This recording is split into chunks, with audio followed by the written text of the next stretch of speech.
안녕하십니까? 네. 자, 오늘은 이제 우리 개별적 실무 보겠습니다. 자, 실질적으로 이제 실무 파트에서는 이제 여기서부터 출제된다고 보시면 돼요. 우리가 지난주에 마지막 3교시 때 잠깐 했던 그 파트는 거의 뭐 출제 비중은 없습니다. 자, 그러면 이제 오늘은 우리가 명의신탁부터 봅니다. 명의신탁. 그 앞에 그 부동산 등기 특별조치법 있잖아요. 이것도 이제 공시법에서 다루기 때문에 우리가 굳이 안 해도 돼요. 그리고 이제 예전에는 이제 거민제도라는 게 있어가지고 여기서 이제 한 문제씩 나왔는데 최근에는 거의 의미가 없어졌어요. 왜냐면 이제 우리가 부동산 거래 신고하게 되면 신고 필증을 받으면 이제 거민 받은 것으로 본다 그래가지고 거의 뭐 의미는 없어졌어요. 자, 우리 이게 519페이지. 자, 519페이지.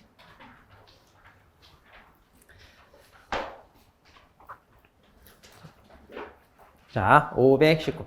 그러면 이제 오늘, 자, 부동산, 그 원래 정식 명칭이 그래요. 부동산 실권리자 명의 등기에 관한 법률. 그러니까 부동산 실권리자가 자기 명의로 등기해라. 그러니까 다른 사람 이름으로 등기하지 말고 그 얘기입니다. 그러니까 우리나라 사람 이제 투기나 탈세 목적으로 자기 명의로 등기를 하지 않고 다른 사람 명의를 내세워서 그 사람 앞으로 이렇게 등기를 말하자면 분산시키는 겁니다. 그러니까 이런 거 하라 하지 마라. 하지 마라 이거죠. 자, 이걸 이제 줄여서 이제 이 법을 우리가 부동산 실명법 그래요. 부동산 실명법. 더 간단하게 그냥 우리가 실명법 뭐 이렇게도 얘기합니다. 네. 자, 그래서 이제 거기 법 제정의 목적에 보시면 나와 있죠. 그러나 투기나 탈세, 자, 이런 행위를 막기 위하여 이제 도입을 했는데, 자, 그럼 이거 언제 도입했냐면 그 옆에 보시면 참고로 이게 93년도 김영삼 정부 때 도입을 한 거예요. 그래서 이제 그때 당시 이제 우리가 금융실명제 해가지고 은행에 이제 예금 찾으러 갈 때마다 자기 주민등록증 이거 들고 가서 확인하고 막 우리 그렇게 했었어요. 기억나시죠? 우리 나이 드신 분. 젊은 사람들은 몰라. 그런 거. 93년 태어났어요?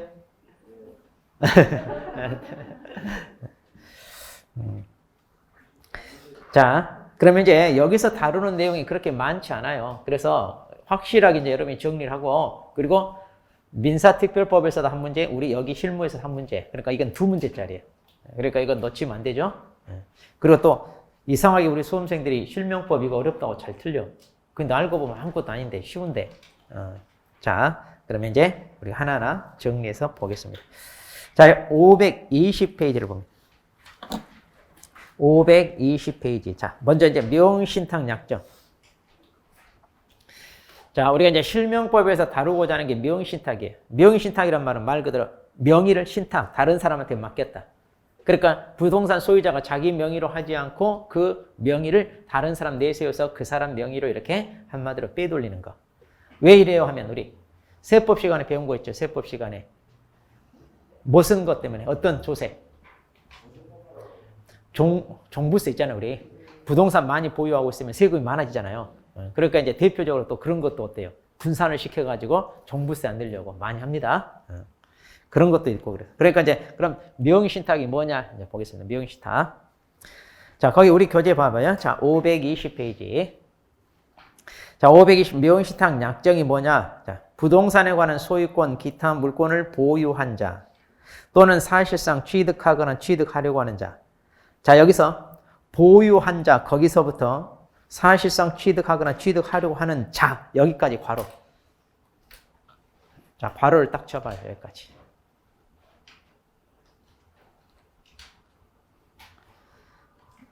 자, 그래가지고 그 왼쪽에다 쓰세요. 실권리자. 실권리자. 그러니까 바로 이 사람이 누구냐면 신탁자가 되는 거예요. 그러니까 이 신탁자가 누구다? 방금 말한 누구다? 실권리자 이 사람이에요. 그러니까 부동산을 보유한 자 또는 취득하거나 취득하려고 하는 자. 그럼 이제 이게 자기 거니까 자기 명의로 등기를 해야 되잖아요. 그런데 그렇지 않고 이 사람이 뭐 어떻게 한다? 그 부동산에 관한 소유권이랄지 기타 물권. 자, 그러니까 소유권뿐만 아니라 기타 물권 그랬습니다. 자, 여기서 기타 물권. 그러니까 등기를 할 수 있는 물권. 왜냐하면 명의신탁은 등기를 다른 사람 앞으로 하는 거잖아요. 그러니까 이렇게 다른 사람 앞으로 등기를 할 수 있는 건데 뭐냐? 물권이에요, 물권. 그러면 채권은 여기 해당된다 안 된다? 그렇죠. 채권에 해당한대요. 그러면 채권 중에 우리가 등기를 할 수 있는 채권. 뭐가 있어요? 그렇죠. 임차권 있잖아요. 임차권. 그래서 우리가 임차권 등기할 수 있잖아요. 그럼 이 임차권 등기는 여기 적용된다, 안 된다? 그렇죠. 채권 안 돼. 이건 실명법 여기 적용 대상이 아니다는 얘기예요. 그러면 이제 여기 물권이 뭐가 있어요 하면 이제 우리가 등기를 할 수 있는 거. 자, 뭐가 있어요? 지역권. 또 뭐가 있어요? 전세권. 지상권. 순서대로 우리가 지역권. 또 지상권. 또 전세권. 이런 거. 또 뭐가 있어요? 저당권. 자, 이런 거 이렇게. 그러니까 기타 물권. 그러니까 이런 것들도 말하자면 명의신탁해서는 안 된다. 이런 얘기입니다. 자, 그래서 이제 이러한 권리를 등기를 수탁자 명의로 하기로 하는 약정. 이렇게. 그러니까 이제 거기 보시면 그렇게 돼 있죠. 자, 실권리자 이 사람이 타인과의 사이에서 이때 이제 이 타인이 누구겠어요? 수탁자. 타인이 수탁자입니다.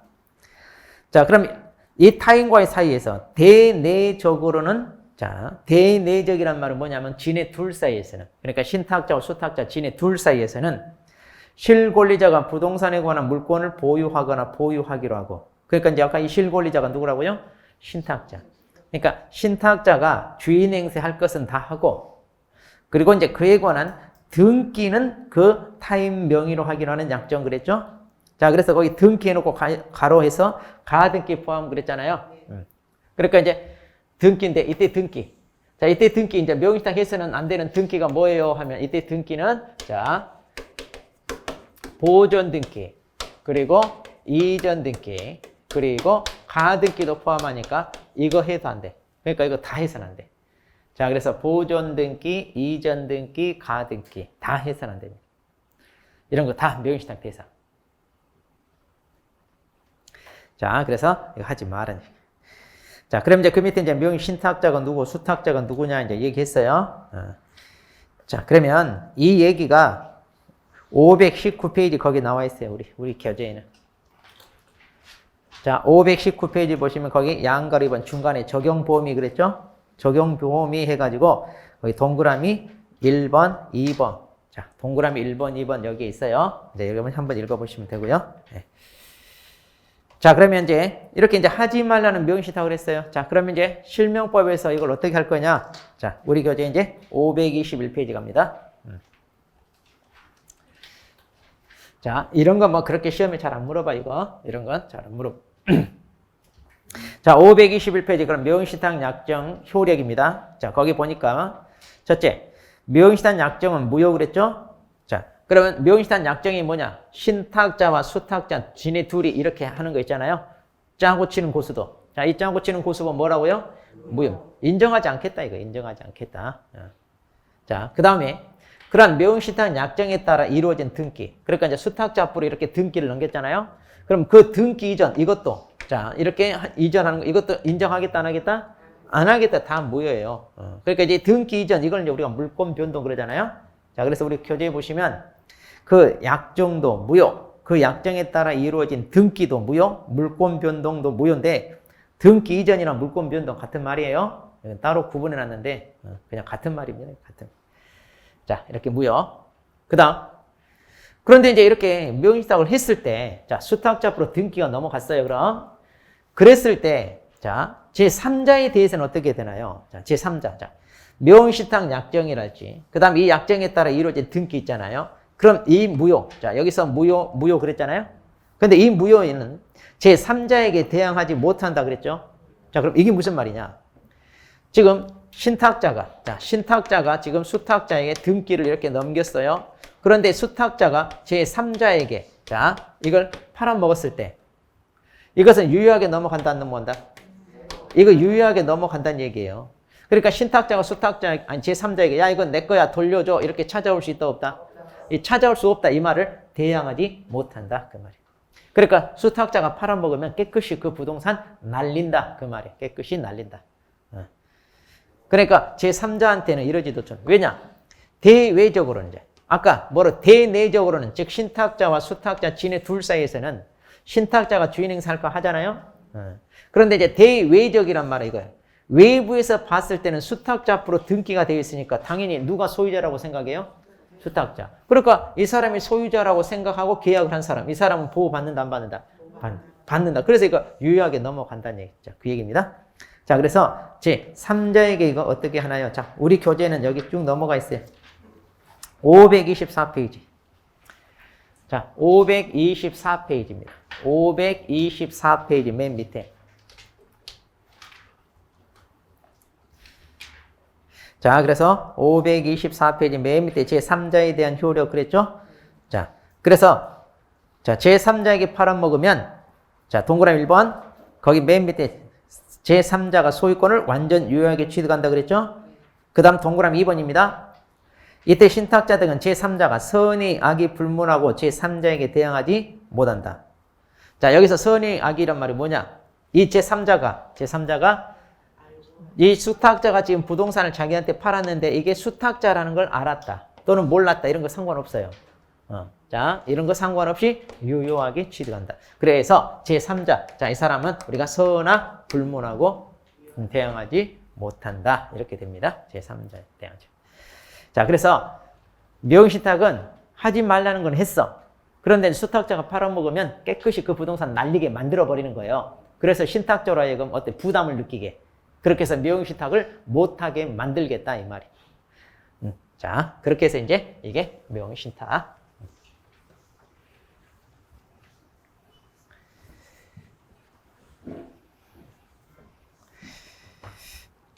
자, 그러면 이제 명의신탁에서 제외되는 경우가 있습니다.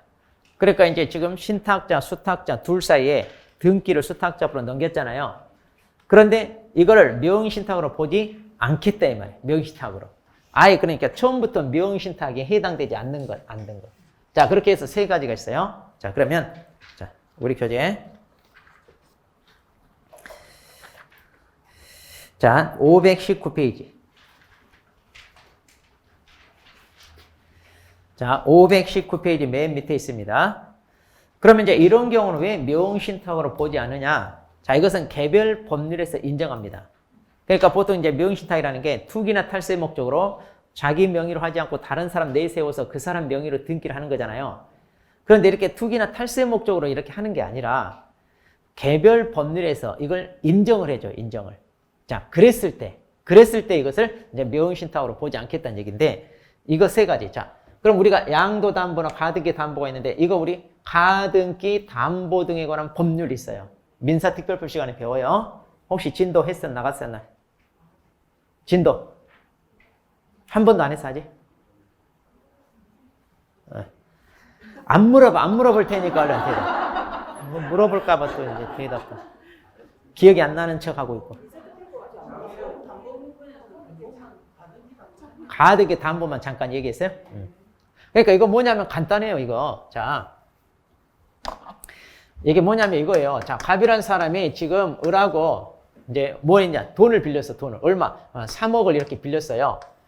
그런데 이제 돈을 빌리면 보통 어때요? 채권자는 채무자가 가지고 있는 부동산이 있어. 그럼 그 부동산이 뭐예요? 저당권 설정 많이 하죠. 그러잖아요. 그런데 저당권을 설정하는 게 아니라 이 채무자가 이 부동산에 대한 등기를 채권자 앞으로 아예 이전한다 이 말이에요. 그래서 이제 소유권 이전 가등기 형태로 해준다. 아니면 아예 소유권 이전 등기를 해준다. 그럼 이렇게 가등기만 하는 걸 갖다가 가등기 담보. 이렇게 소유권 이전 등기를 다 해주는 거야. 양도 소유권 넘겨주는 거야. 그런데 이렇게 등기를 해주는 게 채무자 이 사람이 갑이 을한테 자기 부동산 명의를 몰래 빼돌리려고 하는 게 아니라 뭐 하려고 등기 이전해 준 거예요? 채무 변제를 위한 담보. 채무 변제는 담보 목적으로 하잖아요. 그러니까 이런 경우는 등기부에 담보 목적, 이게 반드시 뭐예요? 등기부 기재를 하게 돼 있어요. 그러니까 이건 투기 목적으로, 탈세 목적으로 부동산 빼돌리려고 하는 게 아니라 담보 목적으로 하는 거잖아요. 그럼 이렇게 담보 목적으로 한다는 걸 기재를 하는데 이거는 가등기 담보 등에 관한 법률에서 인정을 하는 거잖아요. 그러니까 이것은 명의신탁이 아니다. 아니다. 이게 뭐냐면 이게 부동산 질권이에요. 자, 우리 민법 시간에 질권하면 동산하고 권리질권만 있다. 부동산 질권 없다. 이렇게 배웠죠? 근데 예전에 있었어요, 이게. 이게 부동산 질권. 자, 우리가 대표적인 동산 질권이 뭐예요? 전당포. 전당포는 들어봤잖아요. 내가 돈이 급해. 근데 돈을 빌리고 싶은데 내가 가지고 있는 거 동산 있잖아요. 신랑이 결혼기념일이라고 명품백 하나 사줬는데 내가 이거 어때? 전당포에다 맡기고 좀 빌리고 싶어. 그래서 우리 신랑이 500만 원짜리 하나 사줬는데 이거 100만 원에 맡겨. 자, 그런데 만일 내가 갚아야 될 날짜에 돈을 못 갚으면 어떻게 해? 전당포 주는. 자기가 갔죠? 그래서 처분해가지고 이거 200만 원에 팔아가지고 자기가 100만 원 회수하고 이런 식으로. 그게 이제 전당포잖아요. 근데 동산이 이렇게 금액대가 그렇게 크진 않아. 그러니까 아직까지 동산 질권은 남아있어요. 그런데 부동산. 자, 3억을 빌려놓고 이 사채업자가 그거 너 부동산 등기 나한테 넘겨줘. 그럼 이 부동산 얼마냐? 이게 이제 5억짜리 5억. 그래갖고 너 혹시 갚아야 될 날짜에 못 갚으면 이 부동산 내가 갖는다 이거예요. 그런데 차익이 얼마야? 무려 2억이야 2억. 그럼 엄청난 폭리를 취하죠. 그러니까 예전에 이렇게 사채업자가 돈 빌려주고 부동산 이렇게 챙기는 게 너무 많아. 이건 안 되잖아요. 그래서 이거 없애버린 거 부동산 질권을. 근데 사람들이 이제 필요해서 이것도 좀 생기면 좋겠다. 대신 이 채무자를 보호해주면 될 거 아니냐. 그래서 법으로 등장한 게 바로 이거예요. 가등기, 담보 등이라는 법률. 그렇게 해서 채권자 앞으로 등기를 해주되 나중에 못 갚아. 그러면 이제 채권자가 이거 알아서 처분할 거 아니에요? 대신 자기 채권 회수만 하고 이거 남는 건 어떻게 해야 돼? 그렇죠. 돌려줘야 돼. 이렇게 돌려주는 걸 뭐라고 우리가? 이걸 청산이라고 청산. 그래서 청산 절차를 거치게끔. 그래서 폭리를 못 취하게끔 이렇게 법으로 딱 안전하게 보장해 주는 거예요. 그래서 이 경우는 이제 괜찮다 이거예요. 이렇게 하더라도. 그래서 부동산 질권이 이거. 그러니까 이제 이것은 자, 담보 목적이라는 걸 기재를 하면 이것은 명의신탁이 아니라니까. 그래서 뭐 한다? 제외. 상호 명의신탁. 원래 이제 상호 정식 명칭은 아니에요. 우리가 이제 편의상 이렇게 불리는데 자, 거기 뭐라고 돼 있냐 봐봐요. 구분 소유자 공유 등기 그랬어요. 자, 거기 보시면 부동산 위치나 면적을 특정하여 2인 이상이 구분 소유하기로 하고 약정을 했어요. 그리고 그 구분 소유자 공유로 등기를 합니다. 그럼 이제 이렇게 공유로 등기를 하는데 이 사람이 각각의 자기 지분이 2분의 1씩 있을 거 아니에요. 그런데 공유로 이렇게 등기를 하게 되면 공동 소유잖아요. 그럼 이제 각자 지분은 2분의 1밖에 없지만 누군가가 이거 침해하면 각자가 다 어때? 방해배제 요구할 수 있죠? 그러니까 여기 전체에 대해서 이런 권리를 주장할 수 있다 없다? 너 여기 침범하지 마 이런 식으로. 그러면 나머지 지분에 대해서는 어떻게 할 거냐? 그러니까 서로가 서로에게 자기 2분의 1, 2분의 1 이렇게 A와 B가 있으면 이들에게 이렇게 내 지분을 명의 신탁한 것처럼 보인다 이 말이에요. 공동 소유로 이렇게 등기를 하다 보니까. 자, 그래서 이제 이걸 원래는 그렇게 돼. 구분 소유자 공유 등기 이렇게 얘기해요, 원래는. 자, 그런데 이제 이걸 갖다가 상호 명의 신탁. 서로에게 자기네 지분 2분의 1에 대해서 마치 명의 신탁한 것처럼. 그러니까 그 공동 소유자 한 사람이 이 전체에 대해서 누군가가 침범한다든가 그러면 방해배제 청구 이렇게 하는 거예요. 자기 지분에 대해서만 하는 게 아니라 전체에 대해서. 그래서 다른 사람 지분에 대해서. 자, 근데 이제 이것은 엄밀하게 말하면 명의신탁이 아니잖아요. 공유 등기지. 그러니까 이것은 아니라는 얘기예요. 그 다음에 신탁재산입니다. 자, 페이지 넘깁니다. 자, 거기 이제 동그라미 3번에 보면 신탁법이나 자본시장과 금융투자에 관한 법률에 따른 신탁재산인 사실을 등기한 경우 그랬죠? 그러니까 뭐냐면 신탁법에 따라 내 부동산을 이 신탁회사에 등기를 아예 넘겨요. 그러면 그 신탁회사가 그걸 가지고 투자를 해서 수익을 나. 그래서 우리한테 배당을 해줘. 자, 투기 탈세 목적으로 명의를 넘긴 거예요? 투자 목적으로? 투자 목적으로. 그래서 신탁법이랄지 또는 자투법에 따라서 신탁재산이라는 걸 딱 등기를 해. 아, 그럼 이건 신탁재산이구나. 알죠? 투기 탈세하려고 명의 이전한 게 아니잖아요.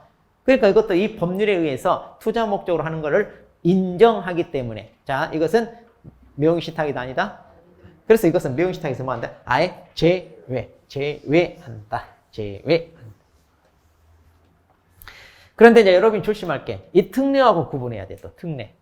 그럼 이 특례는 뭐예요? 자, 또 뒤쪽으로 갑니다.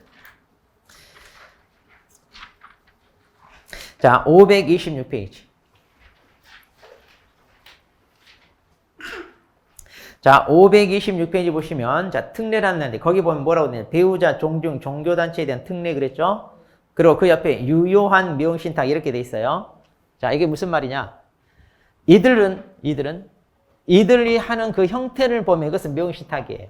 그러니까 실제 소유자 따로, 등기부상 명의인 따로. 자, 그러니까 이들은 명신탁입니다. 자, 이들은 개별법에서 인정하니까 처음부터 명신탁이 아니에요. 그런데 이것은 형식 그대로 명신탁인데, 특례를 인정한다. 특별히 예외를 인정해가지고 너희들은 명신탁이 아까 뭐라고 그랬어요? 약정도 무효, 그 다음에 등기도 무효 그러잖아요. 그리고 이제 조금 이따 우리가 배울 텐데 이 법을 위반했으니까 거기에 따른 제재가 부과돼. 그런데 이들은 특별히 예외를 인정하여 그 약정, 효력을 무효로 하지 않고 어떻게 하겠다? 유효로 하겠다. 그리고 과징금, 이행, 강경, 벌칙 이런 규정을 적용한다 안 한다? 처벌 안 하겠다 지금 그 얘기예요. 특별히 예외를 인정해. 그럼 왜 이런 경우는 예외를 인정하나요? 편의상 하기 때문에. 그러니까 투기 탈세 목적으로 하지 않고 보통 편의상 많이 하거든요. 자, 그런데 이것을 처음부터 명신탁에서 아예 제외시키는 게 아니라 이것은 명신탁으로 인정을 하는 이유는 뭐냐? 이런 형식을 갖추되 또 실질적으로 투기나 탈세 목적으로 빼돌리고 이런 경우도 있다 없다? 있어요. 그래서 이것은 명신탁인데 만일 탈법 목적이 드러나면 그때는 너희들은 유효가 아니라 무효로 하고 그 다음에 처벌한다 안 한다? 그러니까 이제 탈법 목적이 드러나면 그래요. 그런데 이제 그러지 않고 편의상 한 것 같다. 그러면 특별히 예외를 인정할 봐주겠다 그 말이에요. 자, 그러면 자 여기 종중외자 명의로 등기했다 이제 이런 건데 자 이게 뭐냐? 우리가 종중 있잖아요. 그러면 민법 시간에 종중이 보유하고 있는 재산 공유, 합유, 총유 중에 뭐예요? 총유.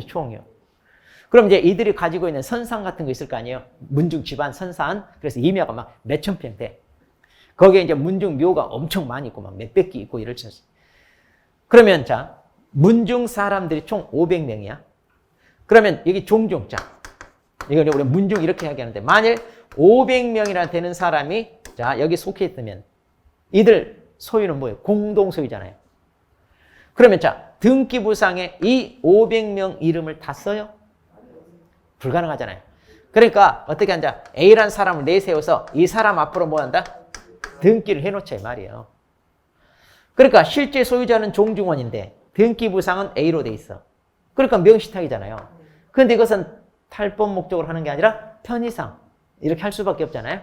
자, 그래서 이런 경우는 명신탁으로 뭐 한다? 특별히 예외를 인정하겠다. 그래서 이렇게 하게끔 뭐 하겠다? 유효로 인정해 주겠다 이런 거예요. 지금 그 얘기예요. 네. 그래서 이제 이런 경우는 종중과 그 대표자 표시 이렇게 합니다, 다. 그리고 이제 또 배우자끼리끼리. 자, 배우자끼리끼리도 어때요? 네 것, 내 것 특별히 구분 없이 이렇게 서로 많이 하잖아요.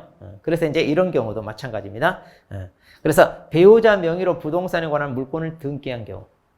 그러니까 실질적으로 남편이 계약을 했는데 배우자 명의로 등기했다. 이것은 투기나 탈세 목적으로 다른 사람 내세워서 하는 게 아니라 부부는 다른 사람이요, 일심동체예요. 다른 사람. 우리 점 하나로 왔다 갔다 하죠? 점 하나로 왔다 갔다 해. 그런데 이제 이런 경우는 남처럼 취급하지 않겠다 이거예요. 일심동체로 취급하겠다. 그래서 이제, 예. 근데 이제 요즘은 어때요? 우리는 민법에서 부부 별산제. 그러니까 민법에서 남편, 배우자 재산을 별도로 취급합니다. 그러니까 요즘 결혼할 때 서로 재산 많이 가지고 있는 사람들끼리 결혼하면 어때요? 처음부터 네 것 내 것 구분해요. 그래서 이혼할 때 깨끗이 뭐 위자료 달라 이런 거 못하게 하려고. 자, 그런 식으로 많이 하잖아요. 특히 이제 뭐 스타들 많이 그러죠? 연예인들이 결혼할 때 막 어떤 연예인은 막 빌딩 몇백억짜리 가지고 있고 그러잖아요. 서로 가지고 있어. 그래서 이제 헤어질 때 그냥 그런 거 뭐 달라 이런 거 못하게 그냥 깨끗이 네 것 내 것 구분해서 헤어지자 이렇게 하잖아요. 자, 그런 경우. 자, 그래서 이제 배우자는 네 것 내 것 없으니까 그런다 치는데 자, 이때도요. 법률론을 인정해 주는 거지 사실혼 관계는 인정 안 해줘요. 자, 사실은 아직 혼인신고나 우리가 동거하는 거 있죠? 그런 경우는 이 법이 보호를 받지 못합니다. 그러니까 이때는 특례가 인정되는 거 아니에요. 이때는. 자, 그래서 사실혼 배우자끼리는 하게 되면 이건 명신탁이 돼요. 명신탁이 돼서 처벌됩니다. 안 돼. 그 다음에 이제 종교단체. 자, 거기 봐봐요. 종교단체의 명의로 그 산하 조직이 보유한 부동산에 관한 물건을 등기한 경우. 그러면 이제 종교단체 같으면 우리 뭐 불교도 그러고요. 종중하면 어마어마하고 우리나라 재산이 어마어마하게 많잖아요.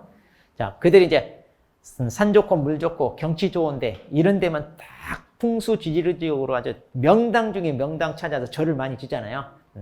그럼 이제 그 임야가 다 누구 거예요? 그 절. 그래서 이제 그런 종교단체 명의로 그러면 무슨 어디 종중해가지고 이렇게 이제 그 산하 조직들이 있어요. 또 교회도 어때요? 교회도 꽤 많거든요.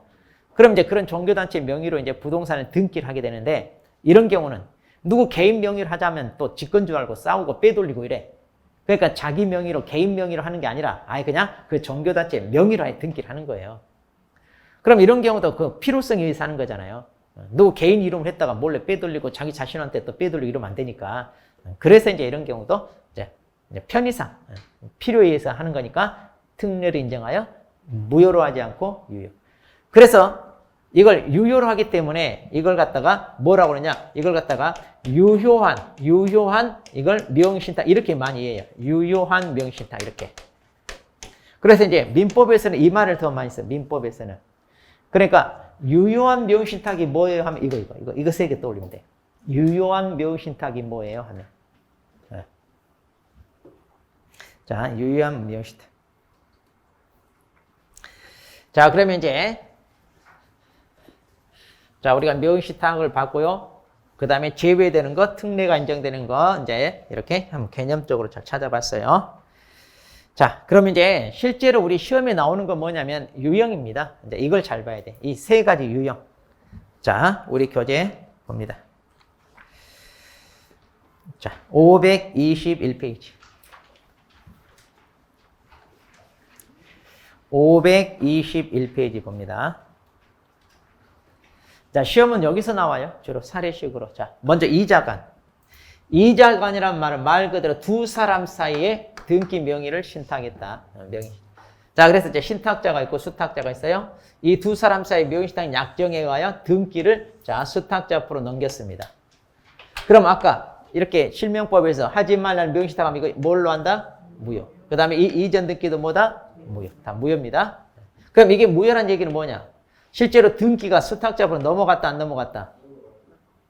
무효니까. 넘어간 거다 안 넘어간 거다? 안 넘어간 거랑 똑같아. 지금 등기는 수탁자 앞으로 돼 있잖아요. 이거 바뀌었네. 등기 부상인데 등기 부상 명의인. 또 지금 보이네 또. 그러니까 등기 부상 명의는 지금 수탁자로 돼 있어요. 등기부는. 그런데 이게 무효니까 실질적으로 넘어갔다 안 넘어갔다? 안 넘어. 그래서 신탁자 이 사람이 누구라고요? 실권리자. 그러니까 이 부동산의 소유권은 누구에게 있다는 얘기예요? 여전히 신탁자한테 있다 이거예요. 그러니까 이 신탁자가 자기 부동산 빼돌렸어. 왜? 세금 안 내려고. 지금 세금 체납액이 한 5억이야. 이렇게 고액 체납자들 있잖아요. 그러면 그 세금 안 내려고 다 빼돌려놓고 자기 명의로는 하나도 없어. 그래놓고 벤츠 타고 다니고 집은 막 아방군처럼 꾸며놓고 막 1,000만 원 넘는 고급 양주만 쫙 진열돼 있고 그러잖아요. 그러면 이제 어때? 세무 공무원들이 불시 몰래 기습해가지고 빼돌리잖아요. 아니 뺏어내잖아요. 빼돌리지 못하게. 그래서 막 서랍 이런 거 막 뒤졌더니 막 금괴가 나오고 막 그러죠. 근데 자기 거 아니라고 막 그러잖아요. 자기 살면서. 그러니까 이제 이런 걸 찾아서 뺏어야 돼. 자, 이제 그게 일이에요. 찾는 게. 자, 그럼 이제 무효. 그런데 아까 뭐라고 그랬어요?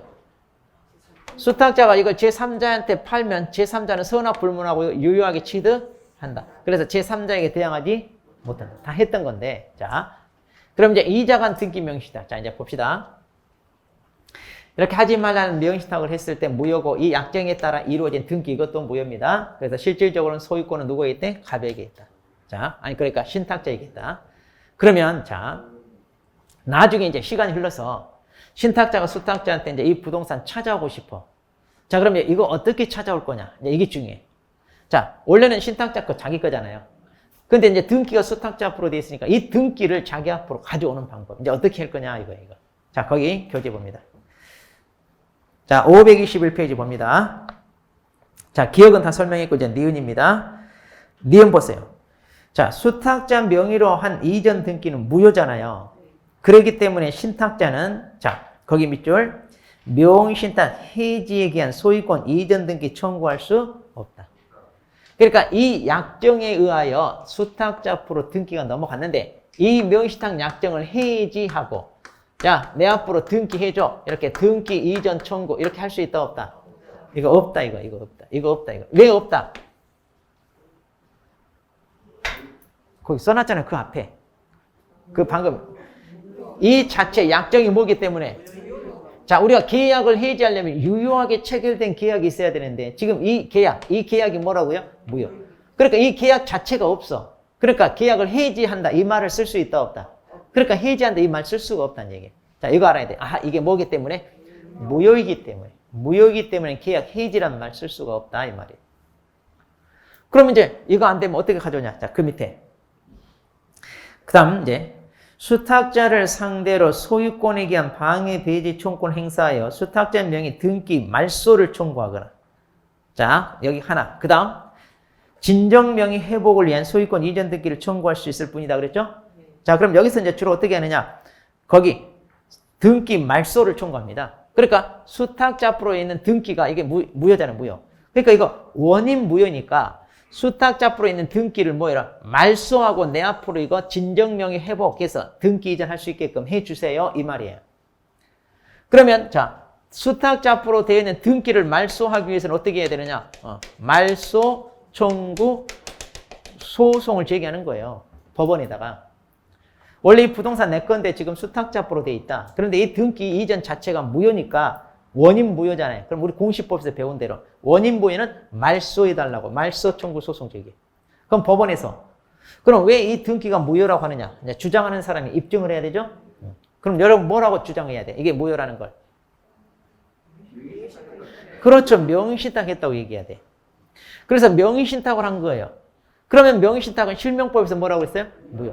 그러니까 이걸 무효라고 입증하기 위해서는 명의신탁했다고 얘기하면 돼요. 그럼 판사는 아, 그러냐고.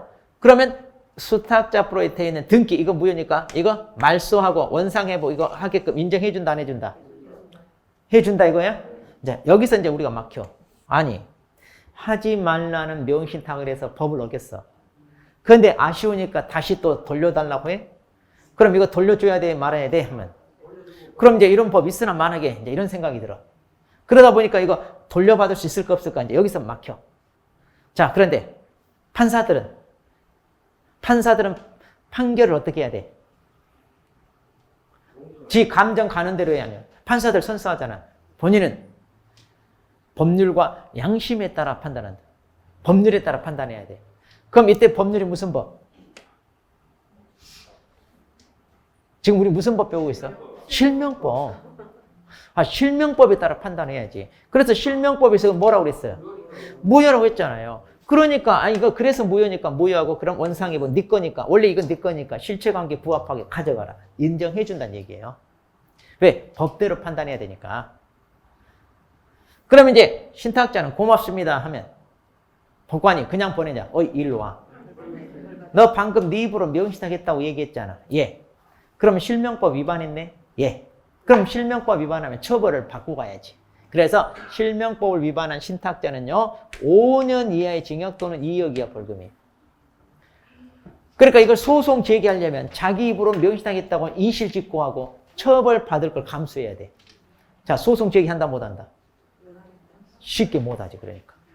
그러니까 수탁자가 개기면 이거 찾아온다는 게 참 쉽지가 않아. 그래도 자기 부동산 찾아오려면 이 방법밖에 없어. 이건 안 돼. 이건 안 돼. 그러니까 수탁자를 깍두기 머리 동생들 몇 명 보내가지고 협박을 해가지고 등기 이전하는 방법이 좋고 그래도 말 안 들으면 소송 가야 돼. 소송. 이 방법은 안 된다. 자, 그럼 다시 자 수탁자 앞으로 되어 있는 등기가 무효이니까 이걸 말소하고 원래 자기 부동산 진정명의 회복을 위한 청구해서 찾아갈 수 있다 없다? 있다. 대신 처벌받을 걸 감수해야 된다는 게 있더라. 자, 그러면 이제 거기. 그러면 이제 수탁자가 이제 이렇게 이제 둘 사이엔 해결하고요. 그런데 지 3자한테 팔아먹었네. 그럼 이제 어떻게 할 거냐? 아까 대항할 수 있다 없다? 그러니까 신탁자가 여기 와서 야, 그거 내 거야. 돌려줘. 이런 식으로 찾아올 수 있다 없다? 없습니다. 그럼 어떻게 해야 돼? 할 수 없이 수탁자 찾아가야죠. 그래서 수탁자 찾아가서 이 나쁜 놈아, 내가 언제 너한테 팔아먹으래? 너 왜 허락도 없이 내 부동산 팔아먹었냐? 이한테 받은 돈 있잖아요, 돈. 그것은 내 부동산 판 거니까 내 거야. 근데 너는 내 걸 팔아서 이득을 얻고 있다. 이런 걸 뭐라고 그래요? 부당이득. 넌 부당이득을 취하고 있으니까 이거 나한테 돌려줘 하고 이거 달라고 할 수 있다 없다? 있죠. 자기 부동산이니까. 근데 이거 돌려주려고 팔아먹었겠어? 자기가 쓰려고 팔아먹을 것이 아니에요. 그래서 이번에 이제 벤츠도 하나 뽑고 또 기부인 낸이라고 이제 룸살롱 가서 이제 술도 마시고 아가씨한테 기부인을 쫙 팁도 막 뿌리고 막 이렇게 해야 될 거 아니에요. 그렇게 하려고 하는데 얼른 찾아왔네. 그럼 바로 돈 돌려줘야 돼. 한번 쓰고 돌려줘야 돼. 그러니까 이거 얼른 쓰기 전에 얼른 찾아와야 돼. 그럼 어떻게 해야 될까? 이거 또 찾아오는 방법. 존말로 할 때 돌려주면 좋겠지만 안 돌리면 또 깍두기 머리 동생들 보내는 방법. 근데 이제 그래도 개기면 또 소송 가야 돼 우리는. 우리 법대로 한다 이런 말 있죠? 하여튼 싸우다 보면 법대로 하자면 그 법대로 하자 이 말이 뭔 말이야? 재판 가자 이 말이야. 재판 가자. 법대로 하자 이 말이. 서로 니하고 나와 목소리 높여서 싸울 필요 없이 법대로 하자 이 말은 재판 가서 공정하게 판단을 받아보자 이거.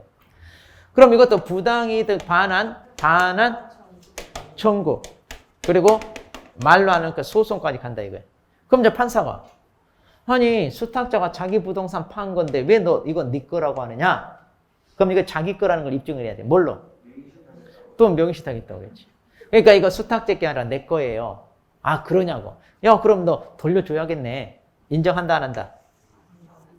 인정한다는 얘기. 그럼 또 고맙습니다 하면 어이 이리 와봐. 너 하지 말라는 왜 명의신탁을 했느냐? 처벌은 받고 가야지. 그래서 처벌 받을 걸 감수하고 항상 소송을 해요. 소송하게 되면 자기 입으로 이실직고 할 수밖에 없잖아요. 그러니까 그걸 감수. 그러니까 수탁자 할템 해봐라. 같이 죽자 이거예요. 물론 수탁자도 3년 이하 또는 1억 이하 처벌받아요. 그러니까 같이 죽자 그래. 같이 죽자. 그러니까 이제 잘 타일러서 이제 찾아와야 돼요. 근데 그 전에 이렇게 좀 챙겨서 들고 틸러 이런 사람한테 명의신탁을 하면 돼 안 돼? 그런 건 안 되지. 그건 알아서. 자, 그래서 부당이득 반환 청구. 그럼 이제 옛날에는요. 야, 너 왜 네 것도 아니고 신탁자로부터 부탁을 받아 이렇게 보관하고 있는 재산 이것을 팔아먹었냐? 자, 남의 물건 위탁을 받아 보관하는 사람이 그것을 팔아먹으면 뭐가 된다? 횡령죄. 자, 그래서 예전에 조그만 회사에서 경리 아가씨가 월급날 직원들 월급 주기 위해서 은행에서 돈을 찾아왔어요. 그런데 그걸 들고 튀었어. 뭐예요? 이게 횡령이에요. 자기 돈은 아니라 회사 돈이잖아요. 그런 거 많이 있었죠. 그러니까 얘도 자기 게 아니라 남의 거, 즉 신탁자 위탁받아 보관하고 있는 부동산 팔아먹은 거잖아요. 그러니까 횡령죄라고 했어. 횡령죄. 근데 작년에 이거 횡령죄 아니라고 했어요. 횡령죄. 이게 엄청 중요해. 자, 이게 이제 시험에 나와 이게. 자, 이게 횡령죄가 아니야. 자, 그럼 왜 횡령죄가 아니냐? 자,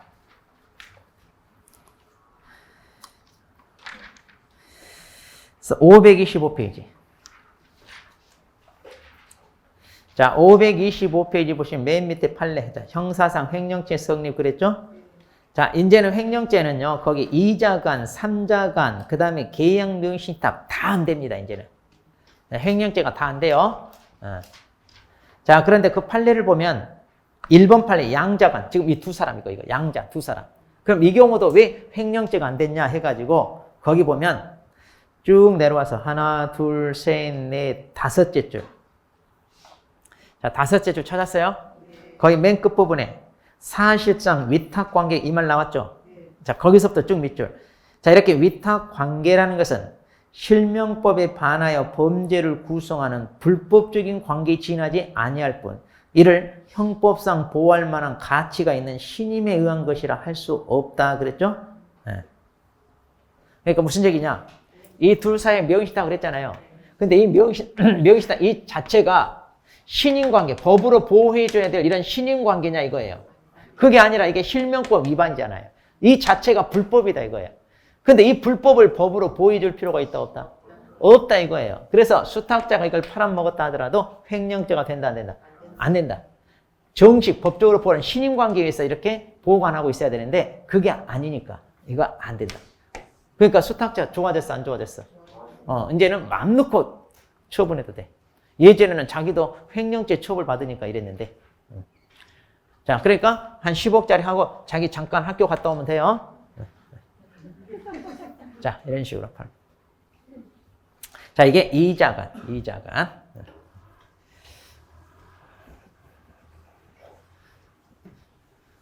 자, 이해됐어요? 확실히 다? 그러니까 간단해. 명의시탁 하지 마라. 무효. 그렇게 팔아먹었을 때, 그 다음에 지네 둘 사이 어떻게 찾아올 거냐. 이것만 알면 된다, 이거. 자, 그 다음에 이제 3자간 보겠습니다. 3자간. 자, 그럼 이제 우리 교재. 자, 522페이지. 자, 522페이지 봅니다. 자, 3자간은 이제 세 사람이 등장한다는 얘기예요. 세 사람이. 자, 그래서 이렇게 매도인이 있습니다. 매수인인데, 지네 매도인과 매수인 사이에 매매 계약을 합니다. 그럼 이제 매수인이 자기 앞으로 등기를 해야 되잖아요. 근데 매수인이 자기 앞으로 등기하지 않고 수탁자 이 사람을 내세워서 이 사람 앞으로 등기를 한다는 얘기예요. 그러니까 이제 부동산을 취득하면서 자기 앞으로 등기하지 않고 다른 사람 명의로 등기를 빼돌립니다. 자, 이랬을 때. 그럼 이제 내가 이번에 부동산 하나 샀는데, 자, 네 앞으로 잠깐 등기 좀 해놓자. 명의 좀 빌려줘. 좋아. 그래서 이제 한 몇 년 동안 해놓고 나중에 때 되면 돌려다오. 좋다. 그럼 이제 이 두 사람 사이에 이렇게 명의시탁 약정이 있고, 그럼 이제 이 약정에 따라 이제 메이도인한테 부탁을 해서 등기를 자기 앞으로 하는 게 아니라 이 수탁자 앞으로 한다는 얘기. 그럼 메이도인은 이 사람, 수탁자 이 사람이. 자, 명의시탁이라는 거 알아요, 몰라요? 알잖아요. 자기는 이 사람하고 계약을 했는데 등기를 이 사람 앞으로 해달래. 아, 그럼 이 둘 사이는 명의시탁 관계라는 거 알죠?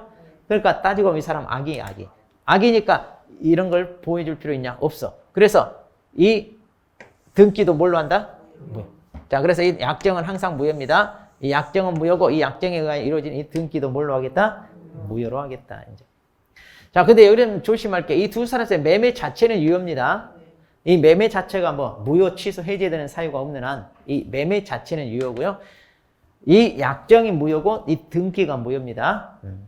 자, 그러면 똑같아. 자, 우리가 방금 했던 거.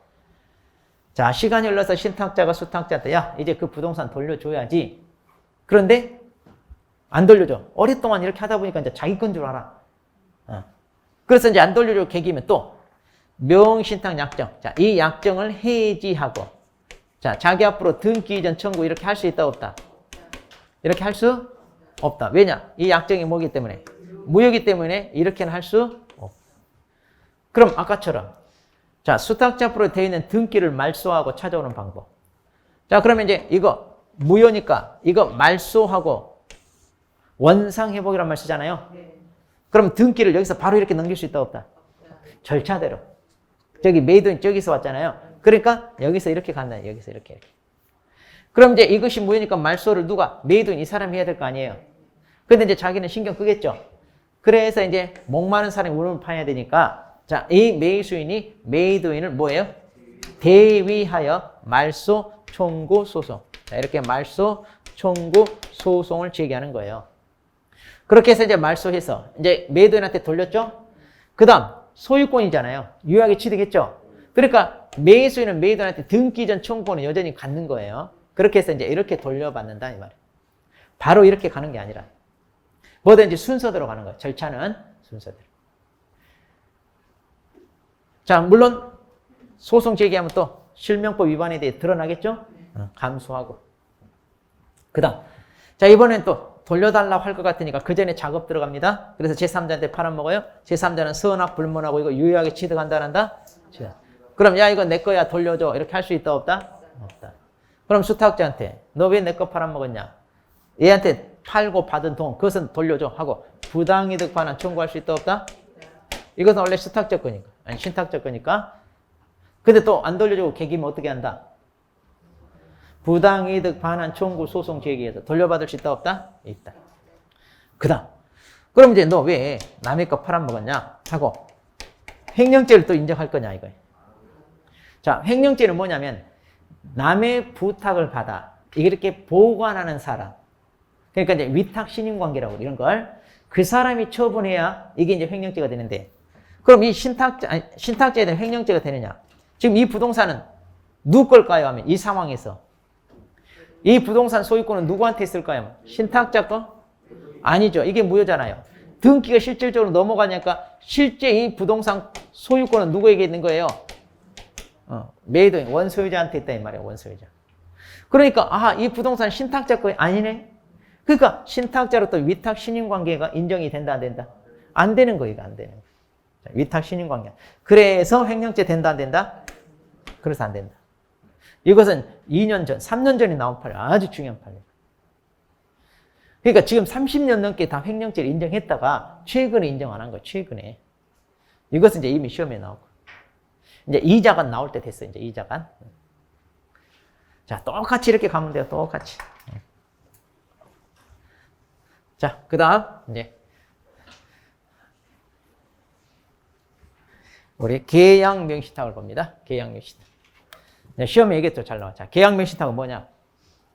자, 신탁자가 직접 이 사람한테 아까 부동산 사고 싶어요. 만일 자기가 이렇게 부동산을 사게 되면 자기가 계약 당사자라는 걸 얼굴이 알려지겠죠. 그러니까 자기는 드러나지 않게 이 부동산 사고 싶어. 그래서 아는 사람 매수인한테 야, 조카야, 내가 돈을 줄 테니까 네가 이 돈을 들고 직접 이 매도인 찾아가서 계약을 해라. 그리고 네 앞으로 등기해놨다가 때 되면 돌려다오. 예, 삼촌. 그래서 뭘 줘요? 매수 자금을 줍니다. 그러니까 이 돈을 들고 이 매수인이 직접 매도인 찾아가서 매매 계약을 합니다. 자, 그렇게 해서 이제 등기가 이렇게 넘어갔어요. 자, 이랬을 때. 그럼 이 매도인 입장에서는요, 이 매수인이 명의 신탁 관계라는 거 알아요, 몰라요? 그렇죠. 자기가 돈 들고 와서 계약을 하잖아요. 그러니까 이런 관계를 전혀 몰라. 다시 말해, 이 매도인이 뭐일 때? 선의일 때, 선의. 이때는 예외입니다. 이때는, 자, 이 등기를 뭘로 하겠다? 유효. 물론 이제 매매 계약도 유효죠. 그러니까 등기가 유효하게 넘어가잖아요. 그럼 소유권은 누구한테 넘어가요? 그렇죠. 매수인의, 아니, 여기 수탁자, 매수인에게 소유권은 넘어갑니다. 근데 여러분 조심할 건. 그럼 이 두 사람 사이의 명시한 약정은 뭘까요? 약정은 항상 무효예요. 자, 짜고 치는 고수도는 항상 무효고, 이 약정에 따른 등기, 이것만 매도인, 즉, 선의 제3자, 이 사람 보호하기 위해서. 매도인을 보호하기 위해서 그래요. 자, 선의 매도인을 보호하기 위해서. 자, 그러면, 자, 여기서 이제 조심하세요. 이 상황에서 부동산 소유권은 누구예요? 그러니까 이 부동산 신탁자 게 아니에요. 그럼, 자, 똑같이. 또 시간이 흘렀어요. 이 약정을 해지하고 자기 앞으로 등기해달라. 자, 등기 이전 청구할 수 있다, 없다? 당연히 안 되겠죠. 그 다음. 그럼 수탁자 앞으로 되는 등기를 말소하고 찾아가는 방법이 있다, 없다? 없어요. 왜? 뭐예요? 유효해, 유효. 그러면 신탁자는 매수인에게 야, 부동산 돌려줘. 이렇게 찾아가는 방법. 물론 지네 둘이 합의해서 등기 해주면 돼요. 그런데 수탁자가 개개버리면 이 부동산 찾아갈 수 있다, 없다? 없어요. 이 부동산은 누구 것이 되니까? 매수인 것이 되니까. 자, 매수인 것이 되니까 할 수 없다. 이렇게 할 수 없다. 그래서 여기 쳤죠. 소유권은 누구에게 있다? 수탁자에게 있다. 자, 제3자에게 팔아먹었습니다. 선악불문하고 유효하게 취득하고. 당연히 찾아올 수 있다, 없다? 없다. 그 다음. 그럼 너 왜 남의 거 팔아먹었냐? 하고. 횡령죄가 이거 인정된다, 안 된다? 자, 이건 남의 거다, 자기 거다? 자기 거니까 횡령이 안 돼. 아까 3자가는 왜 횡령죄가 안 된다? 신탁자께 아니다, 이거야. 원소유자, 아까 매도인 거였잖아요. 그러니까 신탁자에 대한 위탁 신임관계가 인정된다, 안 된다? 안 된다, 안 된다. 그래서 횡령죄가 안 된다. 여기는 자기 거니까 횡령죄 안 된다. 이런 것만 조금 구분하고. 자, 이렇게. 그런데 만일 이 사람이 선의가 아니라 악이야. 자, 이 사람이 매수인하고 계약을 했는데 얘로부터 돈을 지원받아서 자기하고 계약한다는 거, 즉 수탁자는 걸 알았어. 그럼 어떻게 될까요? 그러면 이거 유효, 무효? 그러면 이건 무효가 됩니다. 악이라면. 그럼 악이라면 무효니까 소유권은 그러면 수탁자가 아니라 누구한테 있겠어요? 그렇죠. 매도인에게 소유권이 있게 됩니다. 악이라면. 아까 제3자가나 똑같아요. 그렇게 되는 거예요. 물론 이제 팔아먹는 건 똑같아요. 팔아먹으면 똑같이 유효하게 넘어가는 거예요. 자, 이렇게 해서 우리가 다 정리를 해봤습니다. 특히 이제 계약명신탁. 자, 시험 내기 좋은 게 계약명신탁인지 잘 봐요. 그럼 여러분들이 이게 계약명신탁인지 3자간인지 구분하세요. 간단해. 계약명신탁 3자간. 이 사람이 이걸 알았냐, 몰랐냐? 이것만 가지고 하면 다 알았냐 몰랐냐? 자, 그러면 자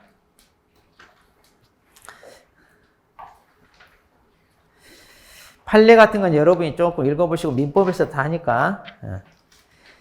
자, 527페이지 이제. 자, 527페이지. 자, 이제 위반에 대한 제재입니다. 자, 527페이지로 갑니다, 이제. 자, 그럼 거기 보면 이제 첫 번째 과징금이 나옵니다. 자, 거기 잘 보세요. 자, 과징금. 왜 하지 말라는 명신탁을 했느냐 해가지고 이제 신탁자에게 때리는 게 과징금입니다. 너 왜 하지 말라는 명신탁을 했느냐? 자, 그래서 과징금 그럼 얼마 때립니까? 거기 해당 부동산 평가액의 30% 범위 내에서 부과합니다. 자, 여기서 30% 범위 내. 그러니까 이제 자, 명의신탁한 기간이 얼마나 되느냐, 또 명의신탁한 그 부동산 금액이 얼마냐에 따라서 이렇게 좀 나눠져요. 그래서 5%, 10%, 15% 이렇게. 그러니까 기간도 길고 금액도 크고 그러면 최고 30% 이런 말이죠. 여기서 이제 장기 미등기자란 말은 무슨 말이냐면 이 사람 신탁자하고 똑같다 보시면 돼요. 신탁자하고 똑같다. 그러면 어떤 사람이냐? 자, 우리가 갑하고 을하고 매매를 해요. 자, 그래서 이제 을이 매수를 합니다. 그럼 자기 앞으로 등기를 해야 돼요. 자, 우리가 공시법에서 등기 언제까지? 잔금 치른 날로부터. 그렇죠. 60일 내에 하라고. 공시법에서. 그런데 60일 내에 등기를 해야 되는데 등기를 하지 않고 그대로 매도인 앞으로 놔둬. 자기 앞으로 등기를 안 해. 얼마 동안? 무려 3년이 넘을 동안. 이렇게 3년 넘을 동안 등기를 안 하면 이걸 장기 미등기자라고 그래. 그러면 장기 미등기자는 어떤 사람이냐? 자기가 부동산 샀으니까 실제 소유자는 누구예요? 을이잖아요. 그런데 등기부는 누구? 등기부상 누구로 돼 있어요? 그렇죠. 그러니까 을이 야, 네 앞으로 등기 좀 해놓자. 명신탁한 것처럼 어때요? 비슷하잖아요. 그래서 장기 미등기자도 신탁자처럼 똑같이 처벌받아 이렇게. 그러니까 앞으로 장기 미등기자는 누구다? 신탁자다. 이렇게 보시면 돼요. 신탁자다. 자, 그다음.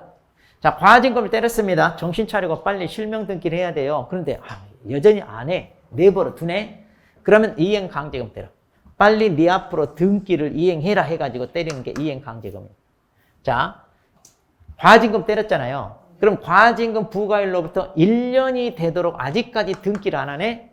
그러면 1차로 이행 강제금 때리는데 1차니까 얼마 때리느냐? 10%. 이 부동산 평가액의 10% 때립니다. 자, 또 1차 이행 강제금을 부과했어요. 그런데 또 1년이 되도록 아직도 실명 등기를 안 해.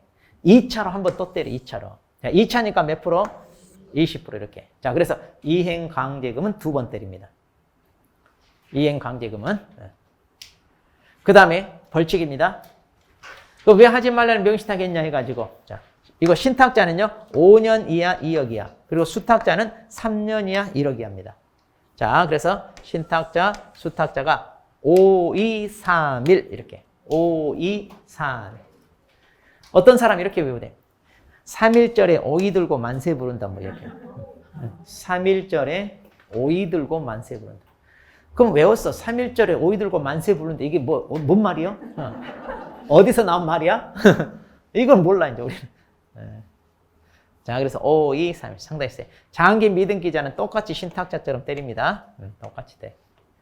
자, 여기서 조심할 게 수탁자는 벌칙 3년이야 1억만 있어요. 수탁자는 과징금 미행 강제금 없어요. 과징금 미행 강제금 너 왜 하지 말라는 명신탁 했냐 해가지고 신탁자한테 때리는 거죠. 신탁자한테. 빨리 네 앞으로 등기해라 이거잖아요. 빨리 네 앞으로 등기해라. 수탁자한테 네 앞으로 등기해라 이런 말이 안 맞잖아요. 자, 그러니까 과징금이나 이행 강제금은 신탁자한테 해당하는 거예요. 신탁자. 자, 그래서 처벌. 자, 우리 처벌도 잘 알아놔야 돼요. 처벌. 자, 그렇게 해서 이제 자, 우리가 실명법 잘. 최근에 문제를 보면 실명법 막 사례식으로 나오고 박스 처리해서 나오고 그러잖아요. 막 좀 어렵게 보이고 그래요. 자. 그리고 이제 우리 판례 같은 건 여러분이 다 읽어보셔야 돼요. 자, 그러면 522페이지 봐봐요. 522페이지. 자, 522페이지 맨 위에 판례 봐. 맨 위에 판례. 자, 거기 보시면 자 1번 명의신탁은 그 자체로 선량한 풍속, 기타 사회질서 위반에는 약정이라 볼 수 없다 그랬죠? 그러니까 명의신탁 그 자체는 반사회질서 행위도 아니다.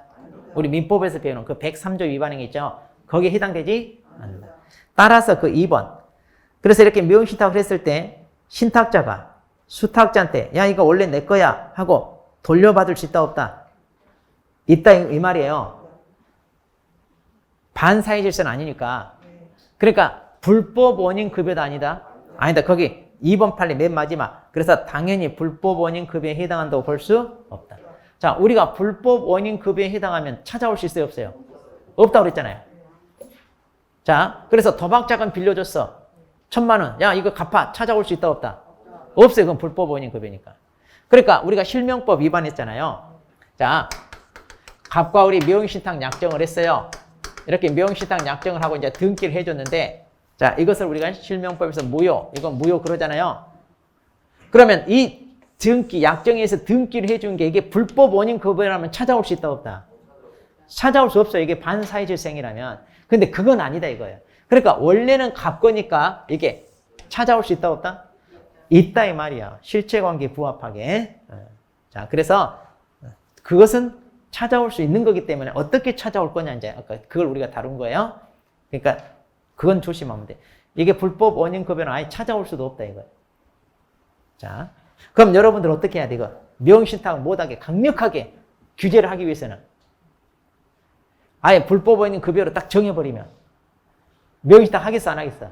안 하겠죠. 근데 명의신탁 하는 사람이 소위 가진 자예요? 없는 사람이에요?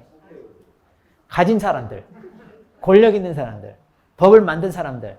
그러니까 지네들이 뺏기게끔 그렇게 하겠어 안 하겠어? 안 하겠죠. 그러니까 불법 원인 급여는 아니다 이렇게 하는 거예요. 지네 찾아오려고. 저 같으면 아예 불법 원인 급여 찾아오지도 못하게 만들어버려. 그래야 돼 안 그래야 돼? 그래야 명의신탁을 안 할 거 아니에요. 아예 그냥 강력하게 명의신탁하면 불법 원인 급여니까 수탁자가 어떻게 해서 챙기든 이러지도 저러지도 못하게 만들어 놓고 그렇게 해버리면 될 텐데. 자, 이렇게 해서 이제 우리가 명의신탁 자 살펴봤습니다. 자, 그러면 자 잠깐 쉬었다가 이제 우리 주택임대차 보호법 해보겠습니다.